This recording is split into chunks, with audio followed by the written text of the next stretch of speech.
Welcome back to another episode of the Hard Money Talks Show. I'm your host, Lauren Grootman, and today we're going to be talking about a very interesting topic, something that a lot of people don't even know is happening on a day-to-day basis while they're making their money decisions, and that is family money trauma. Now, I have a guest, Ed Coambs, on, who's actually a money therapist, and he's going to be talking to us about family trauma with finances. So think about it as early family financial trauma.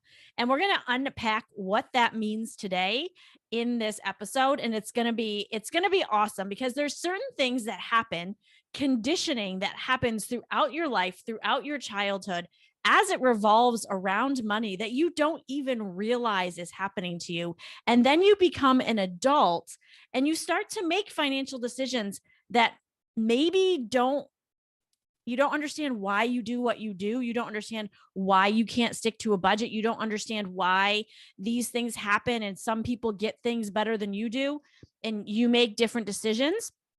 We're going to unpack that all on today's show and understand that you might have trauma. I know I have financial trauma from when I was a kid, and I'm guessing that most Americans do too. So let's go and unpack that on this episode of the Hard Money Talk Show. Let's go and bring Ed into the conversation.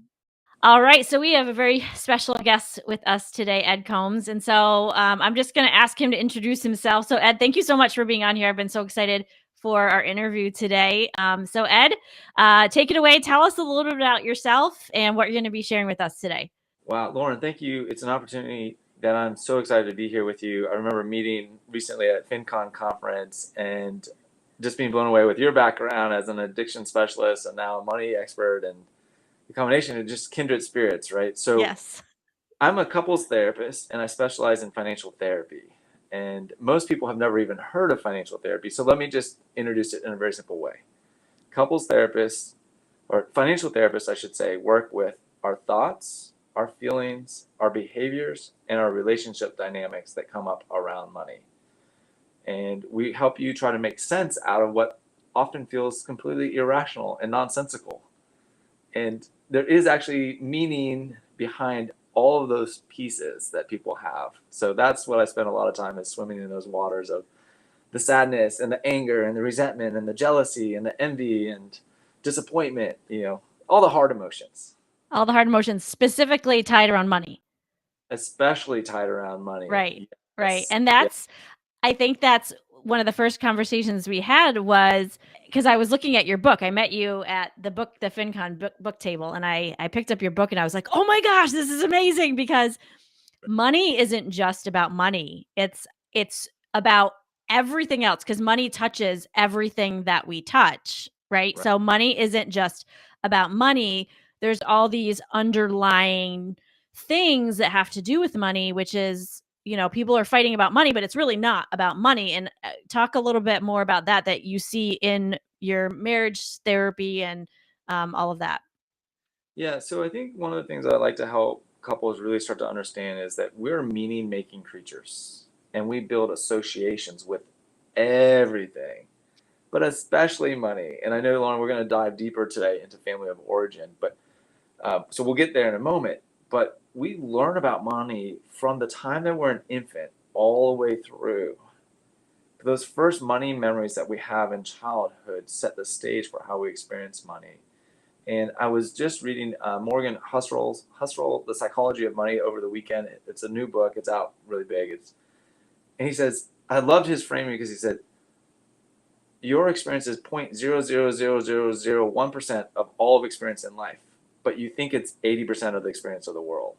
And that so describes our relationship with money. Is we have this personal, very unique, all these sets of experiences around money, but most of us have never taken the time to reflect on that and understand how that shaped how we relate to money. So we just think, I don't know why I do what I do. I mean, I hear that in my practice all the time. Well, why is this happening for you? I don't know. That's why we're here. Okay, well, let's start asking some questions and we'll get to the bottom of this. Yeah, I think it's so incredible, because we do things and we don't realize why we do them. So let's dig into the topic that we're going to be talking about today, which is family of origin. And I love this topic so much. And I have a couple examples that I'll share like as we're going through it. But Yeah. I love this topic so much because it has so much to do with how everybody spends their money, but people don't think about it, right? So let's talk about how our family of origin and how we were brought up affects the way that we spend our money today. So I'm just going to let you go with it and Yeah. I'll ask questions as I see fit. Great. Yeah, so I think the first thing that we want to think about is our parents have a relationship with money. Every person's parent has a personal relationship with money.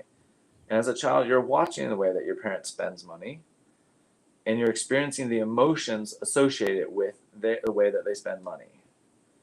Now, if it was just that simple, that would be nice. But your parents also have very strong feelings about how you, as a child, are asking for things and want things related to money, right? And so, depending on how your parent is responding to your request as a developing child to purchase things, will set a lot of your expectations around how money will be experienced going forward.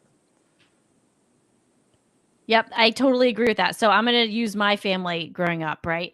So my dad was raised um, as a second generation Spanish Italian immigrant. So Okay. his mom was from Spain and his dad was from Italy, and they were both first generation Americans. Right. Um, and so they didn't talk about money, and they were raised on the lower middle class, I would say. Mm-hmm. Almost I wouldn't say poverty, but they didn't have a ton of money. And, Right. so he grew up and he went to college and he made a lot of money. Like he made a lot of money. And my mom was raised, with the school teacher salary and they didn't talk about money either. And so they didn't talk about money, but I remember growing up, like, seeing my mom at the table, like, budgeting, and, I would ask her for money, and she'd be like, "Get over here! Come look at the budget, I don't have money for this," and so that set my mind forward for, like, okay, you have to budget because she, like, would show me Mm-hmm. the breakdown and all that kind of stuff.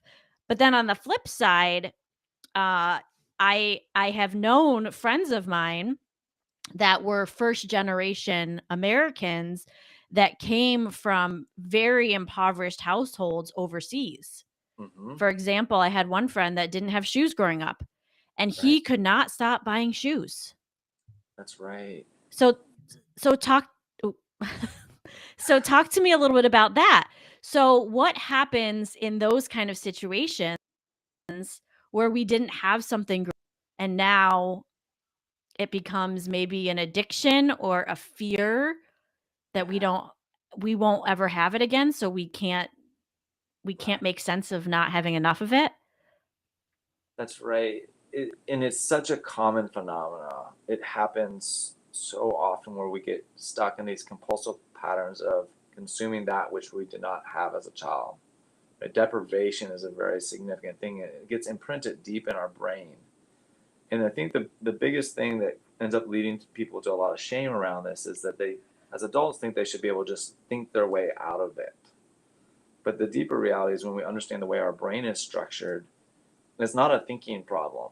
It's an emotional and truly nervous system related problem. So we've got to work at that deeper level of our brain structure to help release the fear and anxiety and the deprivation and scarcity that was there at that time. Right. So one of the ways that I do this, I had this happen this week with one couple that I was working with, where I had the husband tell the story of deprivation, and the wife was sitting there, and I had them looking in each other's eyes as he was telling her this. Now, we've been working together for a while, but I had her put her hand on his heart, looking in his eyes, and say, "You're safe now." Mm. Over, right? And that's speaking to the much deeper layers of the brain, trying to signal the memories stored there that the threat of not having has passed now. You can breathe. We have the money where we are wealthy. So it is true, the wealth had been created. But part of the brain and the memory network had not caught up fully to that reality. So we couldn't just think our way through and say, I'm rich now. I'm safe now, whatever money mantra you want to come up with. No, you got to speak to the emotional processing of the brain. So what happens in the brain during that time? What's going on in that moment? Right. So in a very simple way, I like to explain the brain in a three structure model. It's commonly used, right? We have the outer layer, the top of our fingers. If you rub, people, if you're listening, stop and create a fist, put your thumb into your palm, wrap your fingers over your thumb. This is the three-part model for the brain. It's simple. It doesn't explain it all, but it's good enough. The fingers over the top are the thinking part of your brain. Open it up, you're into the limbic region. There's multiple pieces of anatomy. There's some people have heard of the amygdala, right? You open that, your thumb up, now you have an open palm hand. You're down, you have the brain stem, which is your forearm, going down into your down your spine, distributing, right? Three simple parts: brain stem, limbic, thinking, neocortex, three parts. When we speak to the limbic region, there are mirror neurons in there that recognize we're being seen by being reflected back around our experience. Because this is the other thing that happens often in poverty and deprivation, is it is what it is, and it gets treated very matter-of-factly, and so we don't deal with the emotional pain of it. The emotional pain of deprivation, of exclusion, of not feeling safe, of not feeling cared for.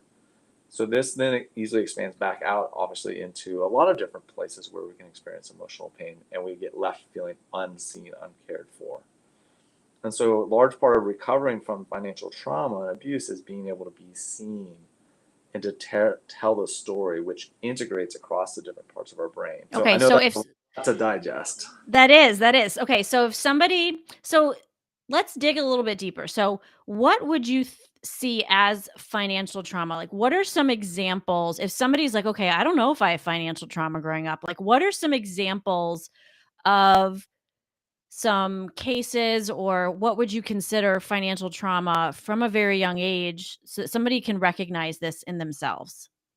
Yeah, so Lauren, I think even your family example is a good example. And it sounds like maybe for you, it didn't leave a strong aversion to budgeting. I don't know. I hadn't asked you a bunch of questions. So, financial trauma really is about a certain degree of emotional arousal that's unmanageable. It's too much. It feels threatening to your sense of safety, security, and connection.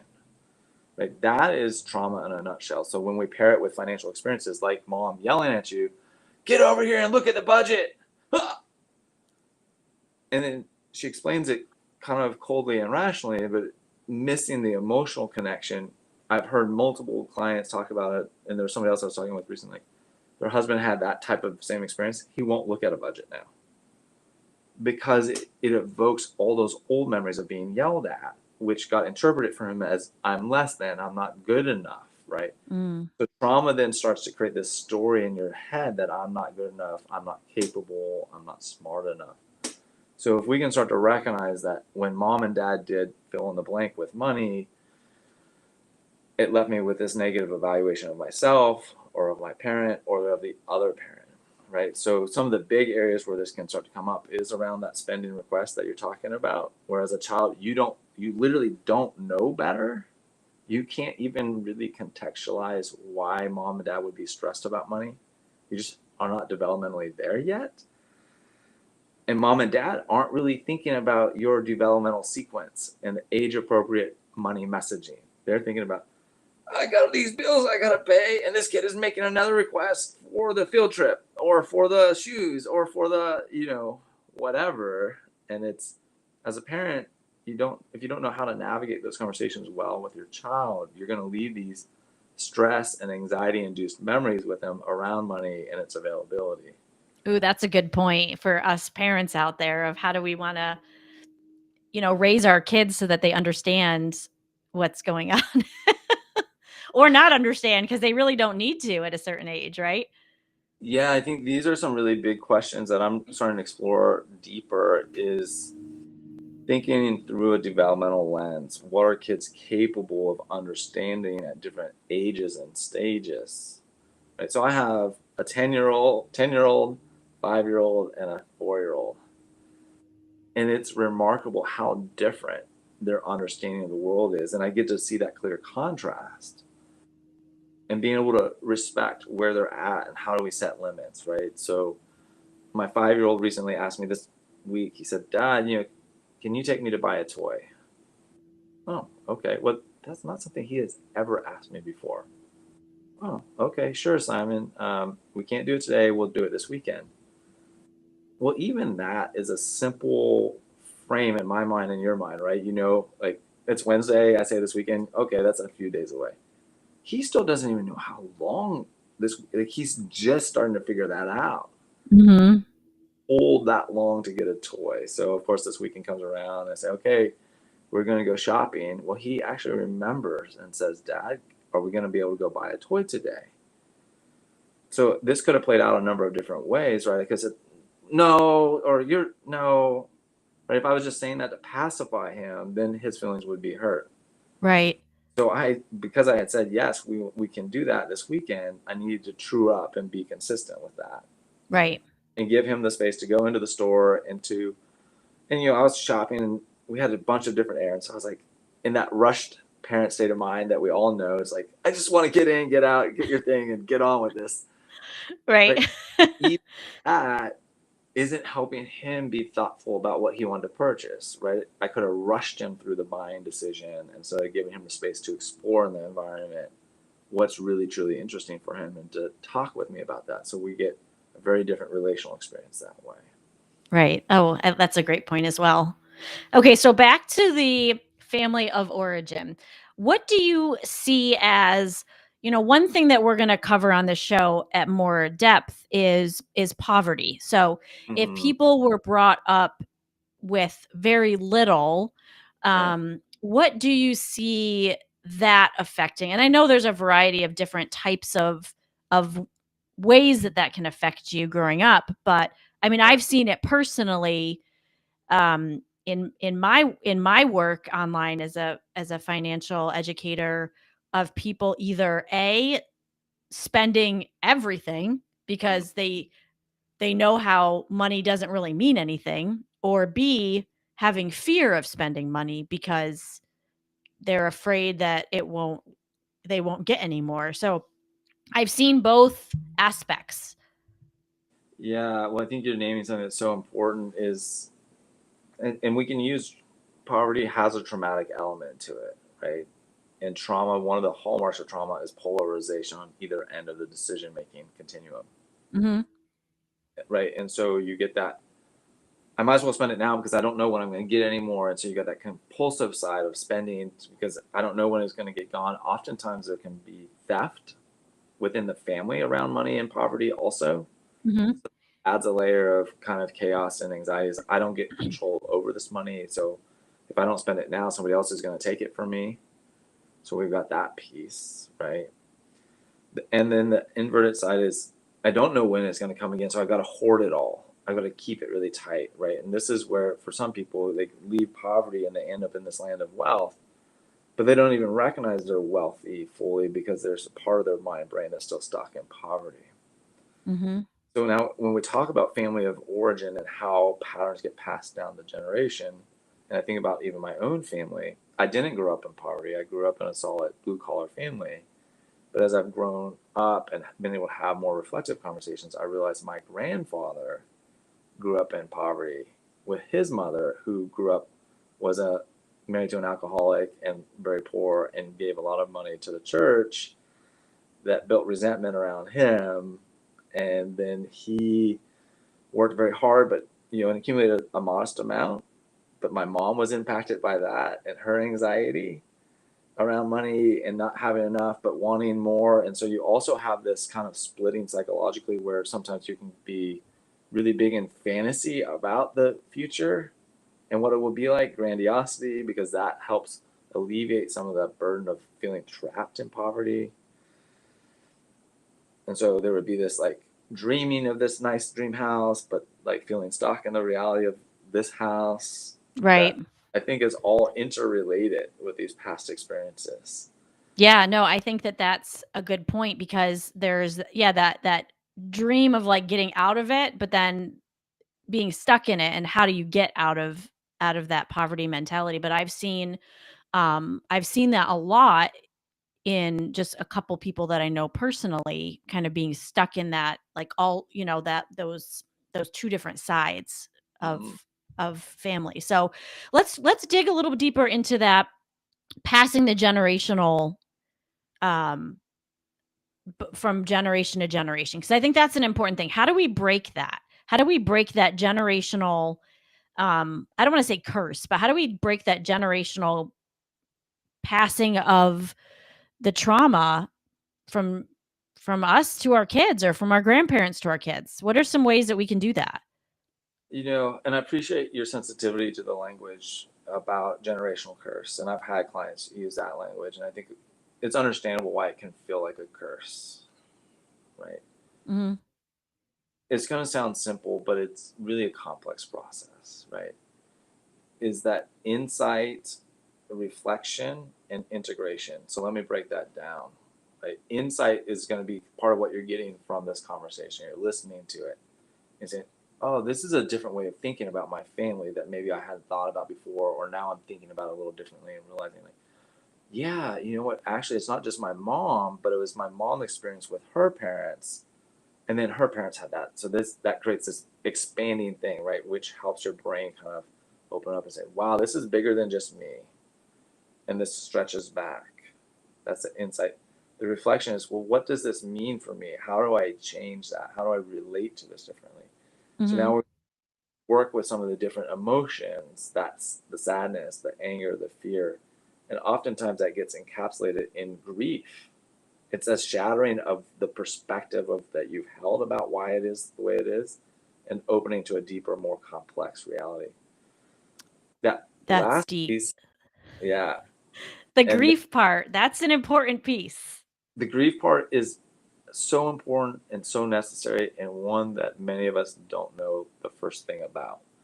How to Mm-hmm. genuinely grieve losses and abandonments and disappointments, and being able to move through that whole storm. And that's really a big part of what the therapeutic journey does, is it creates a safe enough place for you to literally feel like you're falling apart. Yeah, and at being a couples and marriage therapist, I can imagine that there are two people in a relationship and each one has different family traumas, right?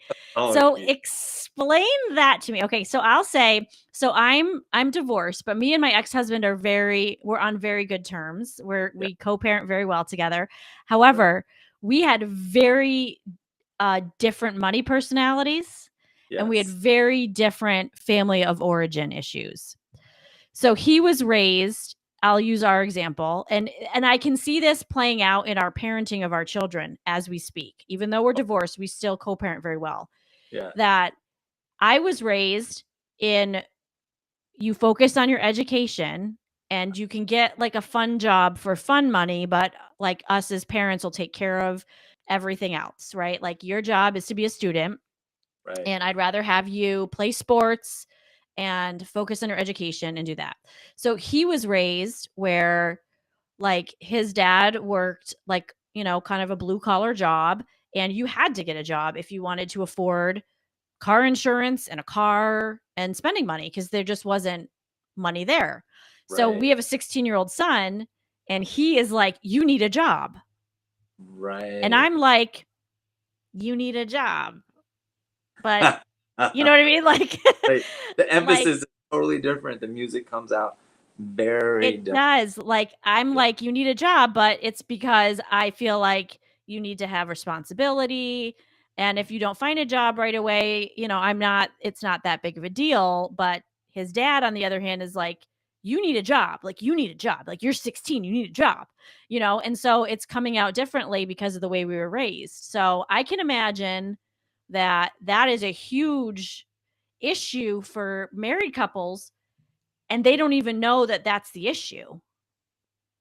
Yes, that's a big part of what we do when I'm working with couples. Is I start to draw out their stories and have them, and the partners are listening to their story. And what's unique is oftentimes they know bits and pieces of the story, but they haven't put it together in a coherent narrative that makes sense out of why they're doing what they're doing. Mhm. Right? And so, like, the issue of compulsive shopping is really big. Women get categorized as this is their problem more than men, but I think it just looks different for men. Um, but let's just talk about women for a moment on this particular topic and the multi-generational process that we've highlighted. The client I was working with had, and what's also interesting is I've coined this phrase, binge and purge shopping, right? I Borrowing love like that. order, right? It's like we binge shop, and then we really we have this moment of clarity or being caught by our partner, and it's like, and so we're like, okay, I'll stop, and you kind of white knuckle stop your shopping for some period of time. Well, do you know the title of my book is called The Recovering Spender? How did I miss that? I'm so embarrassed. But No, that's fine. I'm just like reminding all of our listeners and viewers that like I totally get that because back in the day before I became a financial expert, I was a compulsive spender and I used to hide stuff in the trunk of my car so that my husband would not know that I bought it and then he would go to work and I bring it inside and then he caught me and I was like, I'll go return it all. Leave the tags on." So yeah, I get right, it. and Been so there, done that.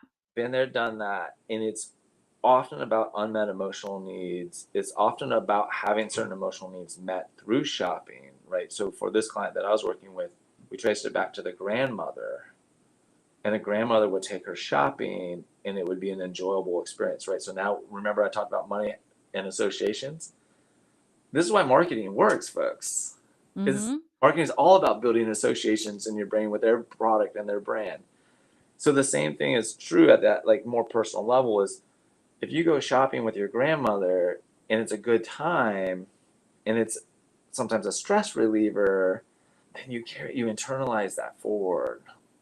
And so this client had also suffered early childhood parent loss, which Mm. compounded that, right? This is the attachment wound that so many people walk around with. We haven't even opened this up, but we have this whole attachment system as humans that we're wired with. Most people have never even heard of, but it's a major psychological phenomenon that's very well studied over 7 decades of research. We know humans have an attachment system. The Briefly whole talk about that, just like for like a couple seconds or a minute. Like, what is that? okay, it's you and your baby, and when you hold your baby and you look in their eyes and you go, "Ooh, you're so cute. This is so wonderful," and they kind of relax and they soothe. That's your attachment system activated. It's your attachment system that helps you bond with your child. What Okay. happens is the child starts to internalize a representation in their brain of what caregiving is like. And what happens when I'm distressed? Wah! Every baby does. But what every mother does in response to that can be different. Mm. And if the mother is reasonably psychologically available and open and secure, respond, soothe, figure out is it, are you hungry? Are you tired? Do you need to be changed? Right? At the infancy stage. Well, then at toddler stage, are you hungry? Are you tired? Do you need a new toy to play with? At elementary school, are you tired? Are you hungry? Do you need help with your schoolwork and navigating social relationships? And so on and so forth as the child develops, right? If that's going reasonably well, good enough parenting, as we say, they develop a secure attachment. I generally trust that caregivers can be there for me, that it generally feels good, and that when I'm misunderstood, they'll try to understand and repair and reconnect with me. And so connection feels really good. But for many of us, 40% of the population, we end up with insecure attachment because our caregivers are not present to us enough of the time. They're critical of our desire to be connected with them. They're dismissing. They don't really understand the right emotion. You're so angry. No, I'm sad. I'm scared. Stop being, you're so excited. Calm down. Too much excitement. And it's like, instead of just being, wow, you're so excited. I'm excited for you, right? That mirroring. So this is part of that family of origin experience is the way that our caregivers meet and show up for us or don't, and then Got sets a it. template in our brains. Okay. That makes a lot of sense. So that plays a big role into the way that we see our finances as well. And if we're afraid of them or how we develop financial relationships. You know, that's interesting. I'm thinking back to my own experience because I think back to growing up and my mom and I have like a very close relationship, But a lot of times growing up, I came from a large family, and some of my only times with her were when she would let me skip school and go shopping with her. You know? Right. And she called That's it great. our mental health days, you know? So now I'm like, "Mom, my book, it's all because of you." And I love her to death. And Yeah. she would recognize like, "Yeah, I didn't always do the right thing, but it makes sense to me now that like I develop attachment to those kind of memories, right? Which Right. makes me want to shop, and I crave those kind of attachment to those memories, so that makes a lot of sense." Yeah, it's incredible connection to hear you making, and just even that pairing with mental health. And so there's some like when we're stressed, this is what we do. Mhm. Stress, we go shopping to alleviate the stress. Right. And material consumption is far more controllable and predictable of an experience than actually interacting with another human and just being with them.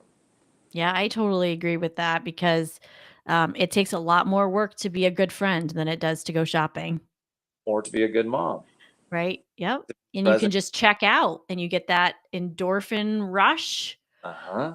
And you know what's funny is I did this little experiment with my kids. I took them and I just actually did an Instagram story on this a couple days ago or a couple weeks ago where I went in, took my kids to this Dude Perfect tour. They love Dude Perfect, who are these YouTubers.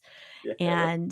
And I there was gonna be a ton of merch there, and I said, "Listen, kids, you're gonna go in and you're gonna see all the merch, and you're gonna see all the people in line for the merch, and you're gonna want the merch, Mm-hmm. but the merch isn't in the budget, and you're gonna feel sad, and you're gonna feel left out. And you Right. might walk out of there feeling like kind of depressed. But then Mm. you're gonna get home and you're gonna wake up the next day and you're gonna not even remember. So I want you to pay attention to your feelings Right. because you're going to feel that and it's normal, but that Right. doesn't mean we have to buy it." And I was like, "You know what? How many times have I needed that pep talk? Or how many times should I record that so that people during Black Friday or just going out to Target on a Saturday need to hear that Yeah. because we shop for the high or the fitting in Mm. because we want that attachment and that good feeling, but then the next day we wake up and it's almost like a hangover of like, "Ooh, I didn't even really need that." I will put my cards on the table and say, yes, this is true. Even yesterday, like I was talking about shopping with Simon, my middle one, and I got it. I recognized I was getting into a shopper's high. Mhm. Like literally, we're driving around, and I was already thinking about getting some shoes. My wife liked the shoes, the last pair of shoes I got. So talk about associations. Yep. Oh, she liked the finally liked a pair of shoes. She said, "Go get another pair, so that way when they run out, you have them." Okay, she's encouraging me even better. Like getting I'm riding with Simon and say, "Well, we're gonna go to the shoe store and we're gonna go to the grocery store, which grocery store is normal on the weekend." And then he says, "Well, can I get some new shoes?" And I'm thinking, "Well, yeah, you haven't got new shoes." And then he says, "Well, I need to get my haircut." This is my 5-year-old, Yeah. and he did need a haircut, and he really did probably need new shoes. But like my my pump is getting primed. Like this is getting exciting. Like he's wanting this. This is gonna be so bonding. We're connecting. So we get through the haircut, and this is that adrenaline, that arousal, that physiological piece that is happening outside of my full control. And I get a rush out of making things quick that amps it up for me. After the shoe store, then we go in the toy store, and then we go to the mother of all challenges, Costco. I couldn't tell you how many things I had to tell myself no to, and like it was, but my pump was primed to just unleash, and it was like, and I knew though that self awareness and that practice that this really is a real thing for me. That some of my own anxiety, some of my own unmet emotional caretaking needs, right? Like all these things are at play for me. Yes, a guy, right? So I was picking on women earlier, but as a guy, Mhm. I have the potential to get pretty offline shopping pretty quickly. Yep. So anyhow, fortunately, took a few breaths, got myself calm enough, stayed on the list, got out of Costco with, I think, just a few extra light bulbs. But Yeah. Hey, that's not too bad. that's not, no, it wasn't too Yeah. bad. But it is, and I think one of the things that I really like to, when I'm talking with my clients, is that shopping can be called what's a process addiction, right? Like you kind of outline that sequence of we would do this, then we would do this, then we do this. I just kind of outline my sequence, and that's one of those interventions that you can start doing if you're like, man, this might be really a problem for me. Is really slow down and even write down what's the sequence of events that happen for me. How does it unfold? Notice what happens inside of my body. Do I start to get a little more giddy, a little more excited, a little less depressed, a little less anxious? What's happening inside of you? That's a big part of this recovery journey, is getting very curious about what's going on in here. What's going on Mm-hmm. in my head if people can't see it? I'm pointing in my head, Yeah. in your heart, in your gut, in your muscles, right? Because it's a full body experience. Yep. That's so true. And you know what? Let's take a break right there. Yeah. And we're going to go. And when we come right back, we're going to be talking about what we can do about this, right, Ed? We're going to talk about, okay, we've talked about family of origin, and now we're going to talk about how do we heal? How do we get better? How do we work on this? So we'll be right back. If you started 2022 with more debt than you'd like to have, you're not alone. Debt.com is here to help. Whether you still have holiday credit card debt to pay off or student loan payments are starting to build up again, maybe you even have debt collectors that are hounding you for payments you just can't make. The experts at Debt.com can help. Finally, one website can help you solve your debt problems. Credit cards, back taxes, student loans, medical debt, collections, you name it, Debt.com can help you solve it. And they do it with no judgments. Because they understand that when people end up in debt, it's usually for things outside their control, like job loss or divorce or some other hardship. So if you're in debt, visit laurengrutman.com/debt to get the relief you need. Or call 888-431-2044 to get a free consultation with a debt relief specialist. Find solutions to get out of debt, fix your credit, and get on the path to achieving your financial goals. When life happens, visit Debt.com. Okay, so we're back. We're going to be talking about, when we left off, we were talking about creating a process of how we write down kind of what we know. And I think that's a great place to start off when we're talking about how do we heal from this and grow and not pass this on to the next generation. And I think that's a perfect place to start off, Ed, is Yeah. writing down. And I actually talk about this in my book. And I talk about that there's two stores that I can't go into alone. Mm-hmm. One of them is Target and one of Yeah. them is Hobby Lot. The other one is Hobby Lobby. Those Uh-huh. are the two stores. Now, usually, like in the past, I would bring my kids and they would be like my, you know, sounding guard, like because they'd be screaming or whatever. Now they're older and they want to shop with me. So like that's out. And I'm single. So like Right. if I go in, I have to just like be really intentional. But Mm-hmm. those are the two stores that I've noticed for myself. Like my hands start to sweat. I lick my lips. Yeah. I'm like ready to go. It's like a craving takes over me and I'm like, it's go time, you know? That's right. And so I think that that's a great place to start off. So if we have a problem, let's say you notice in yourself, I'm going to use a guy for example, okay? Yeah. Let's say you notice that you can't stop buying sneakers since we Mm. used that example before Yeah. and you are wondering why. What would be your first step? Maybe it's caused issues in your relationship. Maybe you have too many sneakers. Maybe you're in a ton of debt and you can't figure out how to get out and somebody suggests that you sell your 200 pair of Jordans. You know, where do we go from there and stop buying them?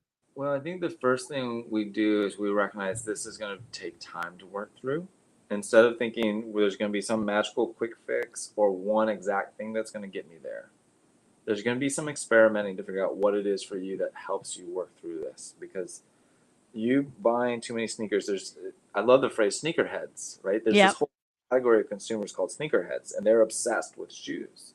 You can't have someone that's obsessed with something just, I mean, I guess you can, but I don't think it works very well as make them cold turkey.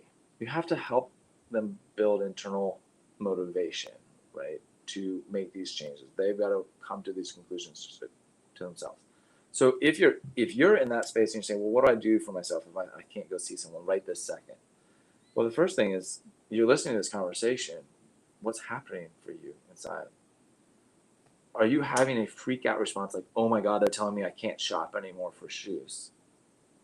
If that's your response right now, that's a huge clue that this is probably a problem, because that's a defense mechanism saying, I feel under attack, something's going to be taken away from me, right?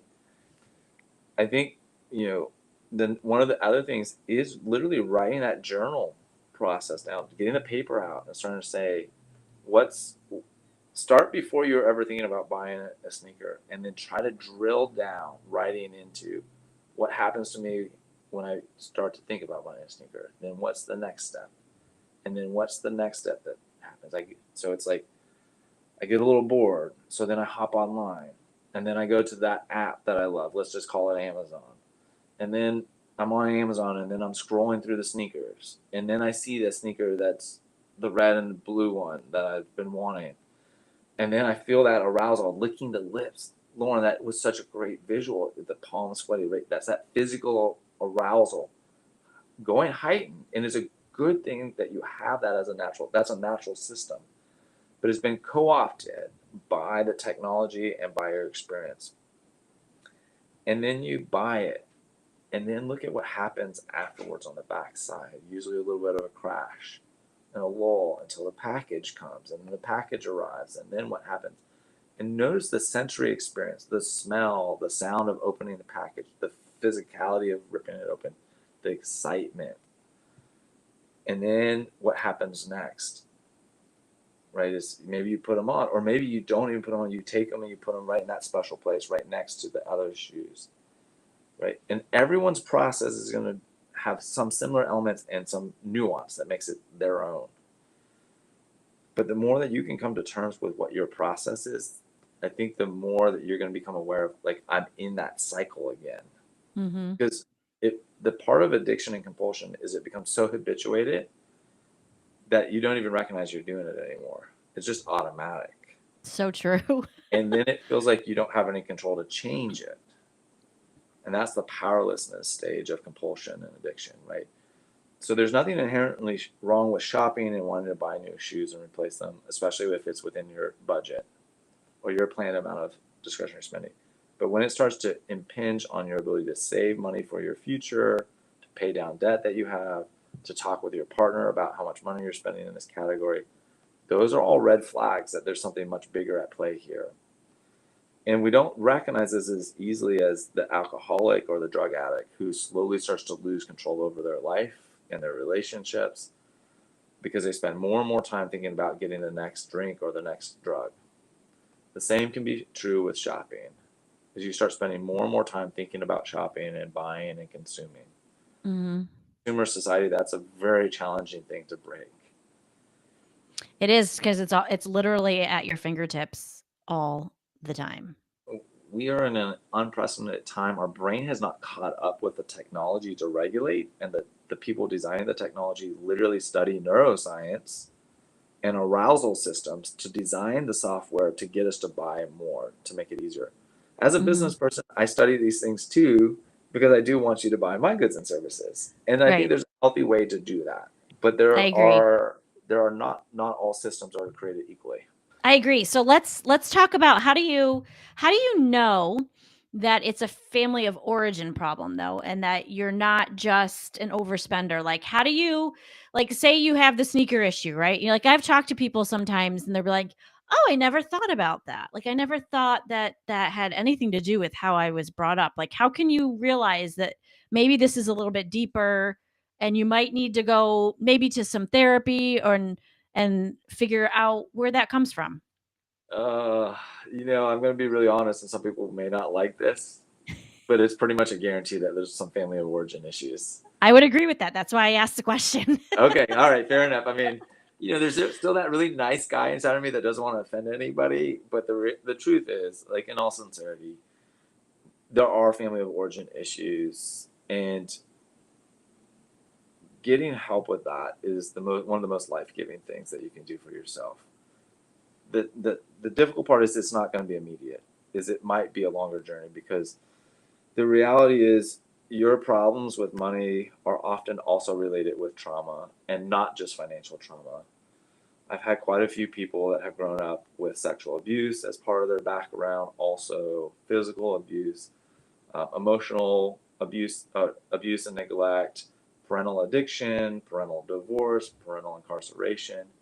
What we're talking about right now is the ACE study, the Adverse Childhood Experiences study.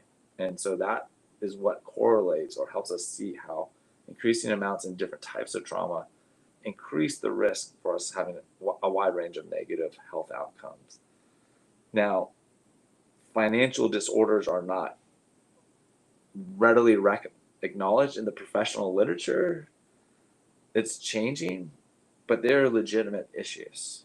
Your ability Right. to So they're not in the DSM-4 or anything yet, is what you're saying. That's right. They're not in the DSM-4 or 5. They're not in the standard diagnostic criteria for a mental health professional, and they're not in a financial planning's lens of identifying those problems. So there's this real gap in recognizing that we can have a disordered relationship with money, where we're feeling hyper vigilant over thinking about money all the time, right? Or Mm-hmm. financially avoidant. I won't think about money at all, or I'll only think about this small slice.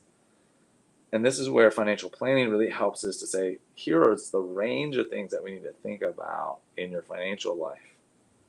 So very simply, that's about your cash flow, money in, money out. It's about your investing. It's about your taxes. It's about your insurance. And yes, it's about estate planning. And it's about getting all those pieces to work together well and coordinated. So we're financially healthy when we can look at those 5 major areas, get help when we need help to figure out, are we doing the things that we need to do to have these things working together? I think that's a great point. And I think that I think that these days people are so much more readily willing to get therapy and get help. But I know back when I was going through all of my spending issues that, that wasn't something that was even remotely like you get help for that. But I know that therapy for something like this is readily available to anybody. And I think, like I said, when we first started off the interview, that money isn't just about money. And that's why I wanted to have this show on Hard Money Talks, because it touches so much of our life. And even just through this discussion, I'm realizing like, oh my goodness, that's why I do what I do. That's why I've done what I've done. But the awareness through being able to be in therapy for myself over the past 5 years, or 6 years, because it's an investment. I feel like it's like a treadmill for my mind, like I'm Yes, trying to work out. Like it's an investment in myself to realize these things of my childhood and how I was raised, and how my parents were raised, and be able to grow and change as a person and not have shame over that, because I need it. I think everybody could use a good therapist in their life, um and to not feel shame about that. And these kind of topics, man, like I've been teaching personal finance online for 11 years. And the frustration that I have felt over the past probably 5 years of my career, of feeling like I just want to quit. I'm just being honest, because nobody's doing it. They'll right. buy the courses, but they won't do it. And it's like, I got to start talking about the hard money talks, because people aren't budgeting and people aren't investing and people aren't sticking to their plans because of all of this stuff, That's right. because they're not dealing with this kind of issue, and they keep buying the sneakers and they keep shopping and they keep overspending and they keep hiding things and they keep doing all this. So this is such an important conversation that we need to have, because people aren't realizing that like this is what's going on. So are there any other last tips or tricks that people can, I mean, we've already discovered that it's probably a family of origin issue, right? So Yeah. how do they get help? How do they come to terms? I mean, the first step, obviously, like in any addiction, or we can't even say it's everything is an addiction, but maybe a family of origin problem is admitting that we have a problem, right? That maybe there's something going on here that I can't really see clearly. So, what are the next steps? How can people get help in this? Well, certainly there's a number of different ways. One, I launched my new book called The Healthy Love and Money Way: How the Four Right? Attachments. Love it. I'm in the middle of reading it right now, just to let you know. I'm absolutely loving it. Great, thank you. So, and I wrote it because of this thing, right? I had the same kind of epiphanies and frustrations as I became a certified financial planner because I wanted to help people with their money, naively thinking if I just know how money works, everything else will work out. And no, didn't work out that way. And that's a big cultural global phenomenon. Is we still think about money very intellectually and analytically, and that's the best way to solve it. There's plenty of people that are aware that money has an emotional element to it, but they don't have a structure for how to work through it. So reading The Healthy Love and Money Way is a great place to start. You can find me at my website, Healthy Love and Money Way. I have some programs that I'm developing. I'm really excited, Lauren, to announce the Couple's Guide to Financial Intimacy will be coming out in January. And it's a Awesome. program to deal with everything that we've talked about here today in a very structured format. So you don't have to come to therapy per se. But if you do need financial therapy with someone that really has thought through these things deeply, the Financial Therapy Association is a wonderful group of both mental health and financial planning professionals working together that are working to get at the core of this. And so you can use their website for a search directory to find someone that really works well for you. That's awesome. And I'll put all of those links in the show notes for everybody so that Okay. they can find those. And I mean, what you do, being somebody who is a certified financial planner and a therapist, I mean, there's not a ton of you out there, right? There's like 50, There's right? so yeah, I mean the numbers get really small depending on how you slice and dice it. CFP and mental health professional, I can count less than 5 on my hand Wow. that I know of. There's, I think, less than 50. There are less than 50 certified financial therapists, and those are people that are either financial planners that have done some training in counseling psychology, or some mental health professionals that have done some training in financial planning, right? But they're not necessarily deeply integrated on those two places, and that's Okay. really what we're looking at is trying to bring these two worlds together. How do we use counseling psychology, which is very different than just general psychology or consumer behavior. Psychology is this big field of study, right? Mental health counseling is a subset of that, and then we're in this much smaller space. You're seeing the specialist. This morning, Lauren, I got to go see the endodontist. And the endodontist is not just your regular dentist, right? They specialize in root canals. I mean, Right. who would think you would need specialized education to do that? But you do. And Right. that is what I'm saying about your relationship with money is you do want to work with a specialist. If you're getting stuck, I mean, start with Lauren's programs. Learn how money works. And if that's helping you, phenomenal.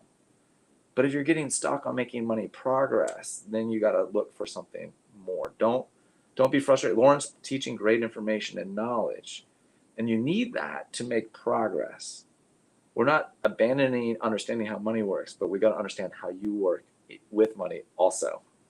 It's such a good point because everybody works with money in a different way. And I Yeah, think these hard money conversations are why I wanted to bring this show about, is because we need to learn how we work with money, right? We have right, different personalities, and some people might look at somebody else and say they have their, they have their shit together. Well, I don't. Like what the heck? Like I can't figure it out, Like right, like I am a financial expert, but my spreadsheets make me break out in a cold sweat. Like I cannot do spreadsheets. I'm more of yeah, like I use cube money, like a cube money girl. That's the way I roll. Like I'm a set and forget and let an app do it for me kind of a person. So right, we all have different money personalities. We all have different traumas. We all have different just personalities in general. right, Like I am an entrepreneurial kind of hot mess creative. Like yeah, my yeah, books and my business, I have a bookkeeper because I it would be a tragedy if I had to do my own books. Like That's Mm-hmm. just not my money personality. So these kind of conversations are super, super important. And I thank you for bringing this on the show today, because I think a lot of people are going to start being aware of their money issues being, family of origin issues. And that's a beautiful thing. So tell us one more time how people can find you and how people can reach out to you and how you can help them, because I want to make sure people can reach out to you as well. Yeah. So best place to start is healthyloveandmoney.com.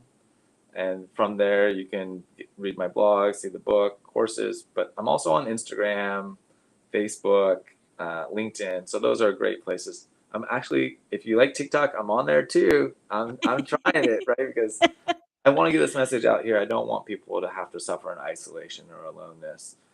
And you're not alone. If you're feeling stressed and overwhelmed, either in your own individual relationship with money or talking with your partner about it, you're not alone.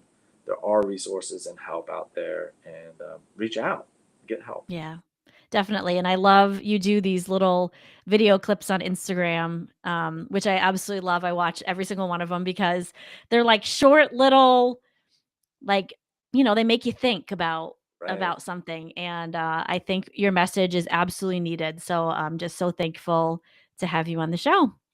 Thanks, So Lauren. thank you. Yes, thank you so much for coming on. Okay, that was a great episode. Thank you so much, Ed, for coming on the show.